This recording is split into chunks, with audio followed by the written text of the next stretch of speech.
Maiden King. Thanks, Royce. So, field are beginning to be installed into the starting gates here for the running of race number 2. 1400 metres the distance, the Mick Pavlinovich Maiden.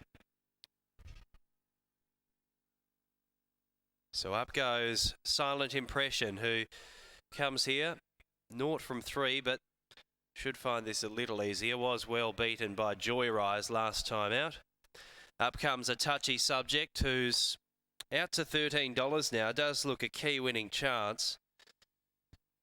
Brave Battle, who was formerly owned by Bob Peters, now finds himself in the care of David Smith, who had a first time out runner in the previous run so well for him in the form of Meet Joe Black. So here's another about to move in, and Silent Impression looks like he'll be the last. So the favourite remains number 2, City Invasion, who was in the second half last start, came through well. Ultimately no match for Joyrise though. Holds the call here though. American Grin got home well late last time out. I thought a touchy subject could belie the odds at $14. This the Mick Pavlinovich Maiden. They're all set. And racing, a touchy subject jumped well out wide, is going forward with Pints and Prawns and Il's Arm. City Invasion is on the rail, then Silent Impression, and that quintet break a couple of lengths clear.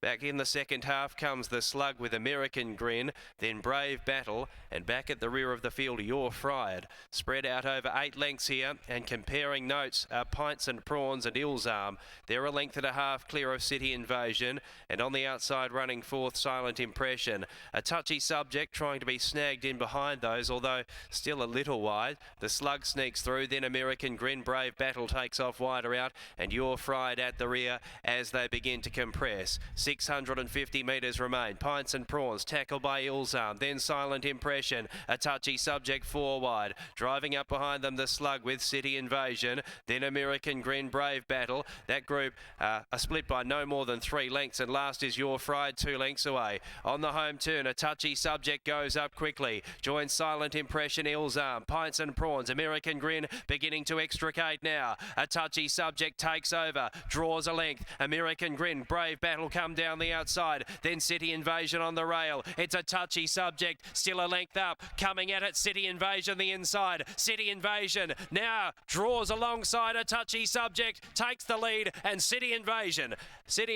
scores here over a touchy subject, then American Grin and the Slug. Then came You're Fried, Pints and Prawns. Brave Battle didn't come on. Il's Arm, and last in Silent Impression.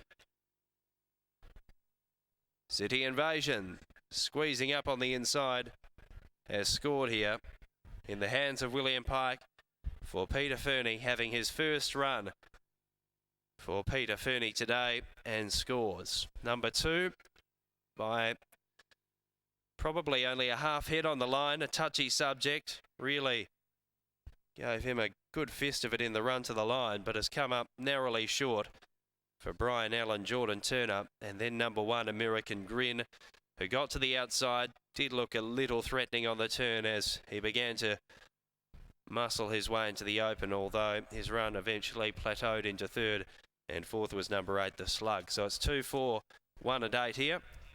1:25.19 the time.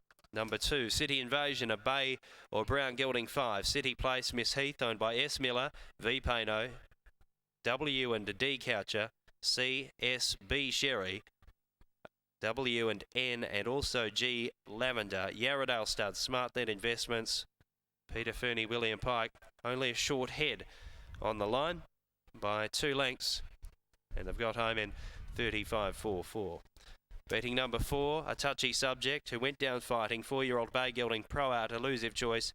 J. Allen, H. Mills, K and R. Spicer, Brian Allen and Jordan Turner. And then number 1, American Grin, 4-year-old bay or brown gelding All-American, Scenic Grin, Esquin, Peter Fernie and Joe Azapati. Then the 8, the Slug, 5-year-old bay mare, Snippet Son, Cat Zeal, Espreen, P. Huckle, M. Norton, T. Myers, T. Layton, M. Connaughton, D. Scoville, Luke Fernie and Jabe McNaught. But honours here go with Peter Fernie and William Pike, and Royce is about to catch up with Pete. Thanks, Hayden. Sure am. Peter, congratulations on the win here. Nice ride by Pikey just to sit behind the speed, and it's always a good sign when a horse can pin the ears back and pick up a horse that takes the lead halfway down the straight and get the nod in. I think that's why you put Willie on. Good Kilgardy boy on a Kilgardy day. I was pretty lucky Jason Miller left it up even with me last week. I didn't have to do much with it this in the fortnight we've had it, and he's quite a nice big horse, beautiful natured, and Willie rode it a treat. Lightly raced. Today was just the 9th start. Perhaps we can keep this horse up on the goldfields and target a couple of races over the round that are worth a little bit more in stakes. Oh, we always hope so. It's only a week maiden, so we just hope it can go up from there. Okay, you've got 3 in today's feature, the Hahn Electrical Coolgardie Cup. Let's get a quick word on them. First of all, you've got Pink and Purple at the bottom of the weight scale.